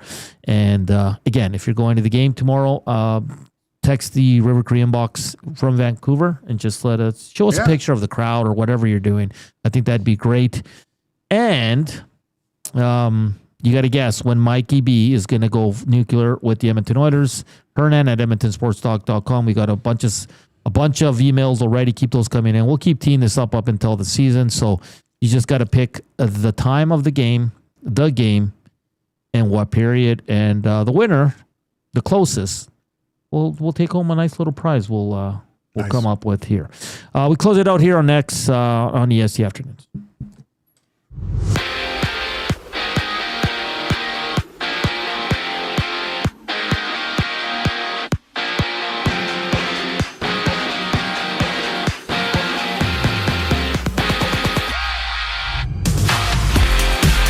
Mike Babcock has been named as the 19th head coach in Edmonton Oilers history. With the move, the Oilers have also added former Kings interim bench boss DJ Smith as an associate coach. Elsewhere, the Devils Flames made a blockbuster trade. Simon Nemitz and Maxim Siplikov headed to Calgary in exchange for a pair of first-round picks, 1 second-rounder, and a defenseman, 18 Morin. To the CFL, Elks injury report day 3, week 4. Nick Anderson, Luke Burton-Cron, and Joe Robustelli will all miss Thursday's game in Winnipeg against the Bombers. Anderson and Robustelli with a hamstring issue. Burton-Cron battling an Achilles ailment. And Tamari Fox was a full participant today. He's available for the contest. Jays action, bottom second inning against the Astros. It's a 1-0 lead in favor of Houston. Peter Lambert on the bump. Runner on second and third base for the Jays. George Springer up at bat, 1 out for Toronto. And that one, World Cup action. Just before halftime, it's 0-0 between England and Ghana, with a matchup between Panama and Croatia going at 5 o'clock. The final segment of EST Afternoons brings us back following the break here on Edmonton Sports Talk. I'm Zachary Kubish, keeping you in the loop. Our subs are freshly toasted, stacked high, and crafted to satisfy. Each sub is piled high with premium meats, melty cheese, and toasted to perfection. Firehouse Subs brings bold flavor to every bite, all served on a freshly toasted roll. But we're not just feeding Edmonton, we're fueling it. Dig into the brisket hat trick, piled with slow-smoked brisket and melty cheese. Or go to the Firehouse Subs fan favorite, the Hook and Ladder. Made to order with smoked turkey, honey ham, and Monterey Jack cheese on a perfectly toasted roll. With 15 Firehouse Sub locations across Edmonton and the greater area, it's easy to grab a hot and hearty sub close to home. Firehouse Subs. Hot, hearty, made to satisfy. When gambling, set a budget before you play. Stay informed and visit GameSenseAB.ca to learn how. Remember, if you gamble, use your game sense. Here's to the beautiful lakes and stunning landscapes Canada has to offer. And for the kayak, camping gear, and summer toys you use to enjoy them? Need extra space? Sentinel Storage. Try 4 weeks free. Visit sentinelstorage.ca. Happy Canada Day. It's the weekend. The sun is out, and everyone, yes, even the kids, are bored. Bring them to the Canadian Brewhouse. Our patios have games to keep the whole family going. Rooftop views, real turf to run around on, and misters for when the summer gets serious. Oh, and we've still got the game on. Always. All day, all weekend, all summer. The Canadian Brewhouse, Canada's best patios. You've heard the name, but what does it mean? For over 66 years, William Huff Advertising has supplied signage from screen printing to digital to LED with design, production, and install in-house. It's a one-stop shop for all your signage needs. Edmonton owned and operated, William Huff has been trusted by the biggest companies and teams in the City of Champions and many others across the country to do the job. If you're looking for a way to get the word out about your company or event, they are the answer. Go to www.williamhuff.com. Their results speak for themselves.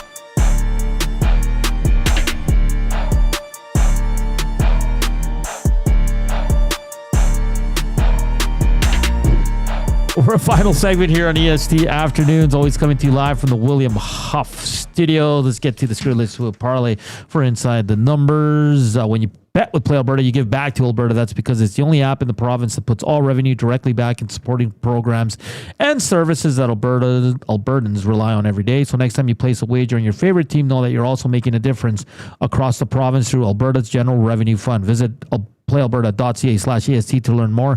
If you gamble, use your game sense. Let's do it, no delay. Let's take a risk today.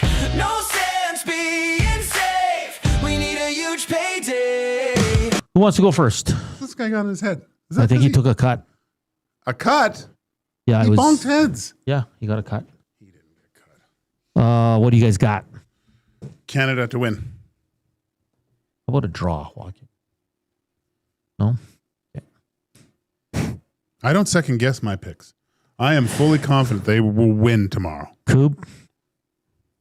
I'm going to go with Croatia victory. Croatia. Against Panama. Panama. 5 That's o'clock. a good one. Start. Panama. Okay, go with something easy so we can really And get I'm gonna behind our take- team tomorrow. I'm going to take Colombia to win today. Yeah, they'll win. So Colombia to win and Croatia to win and Canada to win. Yes. Should be over 600. Yeah. Plus 622 on Play Alberta. Sources confirming that Ottawa is acquiring William Eklund from San Jose. What? Ecky. Yeah. Really? Creating more cap space for Darnell. They're getting rid of Eklund, hey? Good player, man. Held him as a child. Yeah. He's your boy. Yeah, his dad's got a really funny podcast in Sweden. All right, so we've Wow. seen 2 trades today. Calgary acquiring Simon Nemec and Maxim Slipikov. Siplikov. Slipikov. The 2 hardest names in the NHL. Don't try to pronounce the T. Now they're going to, Slipikov. There you go. Simone Okay. Nemec. And now CJ from TSN has Willie Eklund going to Ottawa. I wonder what the return is, Joaquin. Maybe a pick. He's a good player, man. Remember that goal he scored when Yeah. out of the air? Well, probably the picks they got from Brady. They're just going to swap that and try and get a. Could it be the 25th player. overall pick that they got for Brady? Or the I'd say, 9th well, overall? I would say 9th overall. This guy's 7th overall, 2021 from the Sharks, 252 total games I mean, it'd played. be great if they had the 163 points, had a 53-point season, 15 goals in 78 games, but minus 31. I like that deal for Ottawa. I Jose. think Willie Eklund's a hell of a player, man. You know, Top it's- 6? Yeah, it's hard to replace Brady. Yeah. But what has he done? But you can, with that money, you can grab probably 2 guys of Willie Eklund's ilk, right? Top 6 guys. Yeah, but what if you still have the 9th pick? I mean, who did I see at 9? Well, and he's just beginning a 3-year deal with a cap hit of $5.6 million. The 23-year-old. 23, man. Mm-hmm. Yeah, 5.6. What are his points totals like? Yeah, 53.78 games last year. That 5 on Tynan- 5, 1431. Tynan Lawrence from BU. 58, 53 points back-to-back seasons on a bad team. Could be available. Didn't play a lot with Celebrini. Man, Ottawa's busy, eh? Yeah. Come on, Stan. Played a lot of Wasn't, power play. Weren't the Oilers supposed to get Steve Stales? Sophie Kirk says, I just want another show where Gager shows Hernan and Coop how to pronounce names. Slipikov. What am I saying wrong? You're trying to pronounce the T. Slipikov. Just say Slipikov. sipping on something. Slipikov. Sip, lick, Slipikov. off. Sip, lick, off. Quit saying it because you're messing me up. Slipikov. Slipikov. There you go. Yeah. Yeah. That's what I've been saying the whole time. No, yeah. To Slipikov. Remember when there was a chance Stales could have been the Oilers GM? The good old days. You're right, Big U. You mean Staios? Was he here today? Who? Big U? Yeah. Oh, I called security. Oh, Maddie, kick him out? Yeah. The bet is Canada to win, Colombia to win, and Croatia to win. Let me see what what that number brings. Oh, can you imagine Canada win tomorrow, boys? I don't imagine. I know. You know. Harry Kane. Harry Kane. Let's see. Oh, wizard. Harry. Okay. So Croatia, I picked Colombia, and you picked Canada. Right now it's plus 623. There we go. That's not bad. With a little boost. With a little boost for your heart. Man, it's going to be great. Tomorrow, 1 o'clock, buddy. Watch along. We shouldn't book anyone, should we? No. No? We got to fully focus on this game. Don't tell Dusty. Hey, that was one of our best shows. I think so, yeah. Well, it's done. We move on. Yeah, there's nothing we can do about it. We look forward to Babs. When does it get going? September 26th, I think. Game? Another game we could play. Which player does Babs make cry first? We. My money's on Boosh. Not one of the younger guys? No. No? I think just Boosh is very sensitive. There's nothing wrong with being sensitive. No. You remember, like, it's weird. Boosh sat out an entire season. Yeah, he did. They wouldn't play him. They wouldn't play him. Yeah, that's crazy. I totally forgot about that. Remember that? Yeah. That was weird. Like, did he refuse to go to the minors? No, it's not that he refused. They just didn't send him. They just So wanted he him just around. worked with Playfair the whole season? Yeah. That was the Canadian division year. Yeah. Yeah. Interesting, eh? I know. Now he's a 90-point guy. Yeah. Yeah. With the nickname The Butcher. The Butcher and Babs. My middle name. Should I give it or should we wait till tomorrow? Oh, and no. Give another hint. Another hint tomorrow. Another hint tomorrow. Some of you are close. Somebody be combing the DMV looking for your information. Greer making space for Riley Penner's pancakes. I'd say more Nurse. Well, now with that second overall pick, it's looking a bit juicier for where the Sharks are going to go. Pick up another Swede. Ivar They could. I would go D, I think, right? Because they're just stocked with D. They can't make a wrong pick, though, the Sharks. They're going to be phenomenal to watch. If they get that other Reed defenseman, you powdered him out with Dickinson. Yeah. Come on. Phyllis is so nice. She sent the pronouncer for me. Siplikov. Siplikov. Yeah. No, I know. It's just very nice of her. Oh, thanks. Yeah. I've been trying to do that. Joaquin. Hernan. Walk out. You guys are the best. Thank you for listening. Thank you for watching. Thank you for the thumbs up. We love you. Hey, Canada, tomorrow, let's go, baby. Oh, let's go. Wear red. Let's celebrate. And good vibes for a big win for Canada. Remember, a tie gets them first place. All right? If you're down in Van, be safe. Have a good time. Shout out to Stephen Ellis from the Daily Faceoff to join us to talk the NHL draft. Up next, the one and only Reed Wilkins, the handsome Jay Milne. They'll take you right up until 6. Enjoy this beautiful day we're having here in Edmonton. We'll talk tomorrow. Chowders.